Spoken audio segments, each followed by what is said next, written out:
Bago dumating ang mga Kastila, tatlong raha ang naghari sa mga kapuluan ng Luzon, si Raha Matanda, ang hari ng Pasig, si Raha Sulaiman naman ang hari ng Kamaynilaan, at ilan pang mga karatig na kapuluan, at si Lakandula, na siyang hari ng Tondo. Pero, sino nga ba si Lakandula? Si Bunaw Dula o Lakan Bunaw Dula ay tinatayang isinilang noong ika-13 ng Disyembre taong 1503 bilang isang katutubo na may halong dugong Tagalog at Kapampangan. Si Lakan Bunaw Dula ay masasabing isang tuso ngunit magaling na mangangalakal. Tinatanggalan niya ng mga layag at timon ang mga nakadaong na bangka ng mga inchik hanggang hindi pa ito nakababayad ng buwis.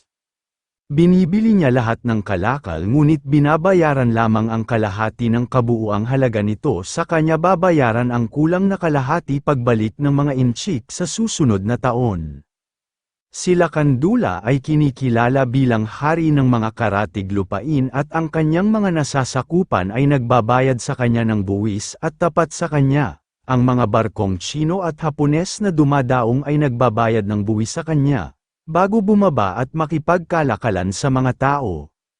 Nang dumating si Miguel Lopez de Legazpi sa Maynila noong Mayo taong 1571, nalaman ni Legazpi na naghahari dito ang kapayapaan, at may mga matitibay na tanggulan na magtatanggol laban sa mga mananakop. Nalaman niya na ang naghahari dito ay si Lakandula na nagpakilala sa kanila bilang Bunaw Lakandula. Kinilala ni Legazpi ang kapangyarihan ni Lakandula at gumawa sila ng kasunduan, kasama sina Raha Sulaiman at Raha Matanda, na nagsasaad na hindi papasukin ni Legazpi ang Tondo at sila ay bibigyan ng pribilehiyo ng hindi pagbabayad ng buwis, pagiging malaya sa paghahanap buhay at pagkakaroon ng karapatang magmay-ari ng lupain. Matapos maging kaalyado ng mga Espanyol, si Lakandula ay bininyagan bilang Kristiyano at kinuha ang pangalang Don Carlos Lakandula, bilang referensya sa hari ng Espanya na si Haring Carlos I.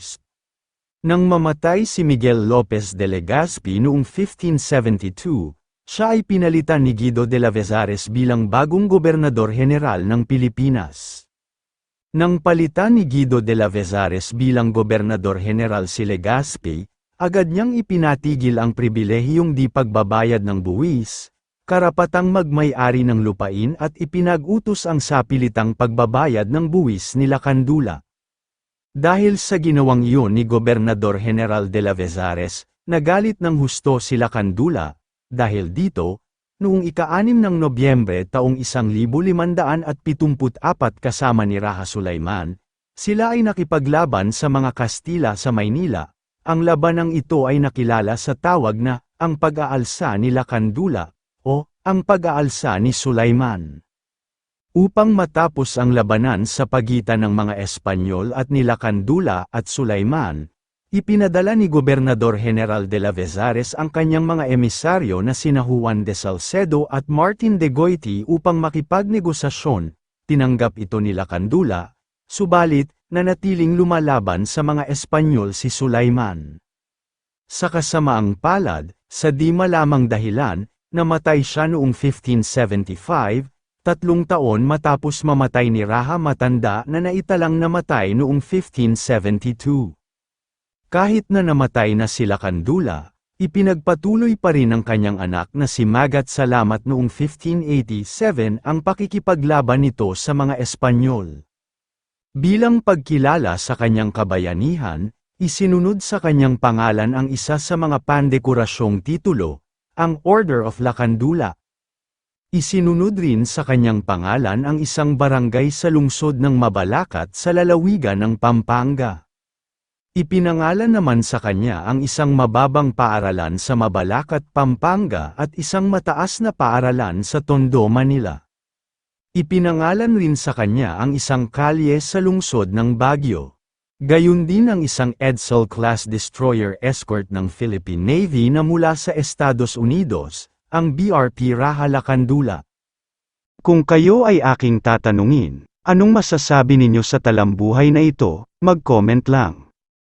So, ayun lamang ang talambuhay natin ngayong araw, sana ay may natutunan kayo. Huwag na rin kalimutang mag-like at mag-subscribe para maging updated sa mga panibagong video. Maraming salamat po.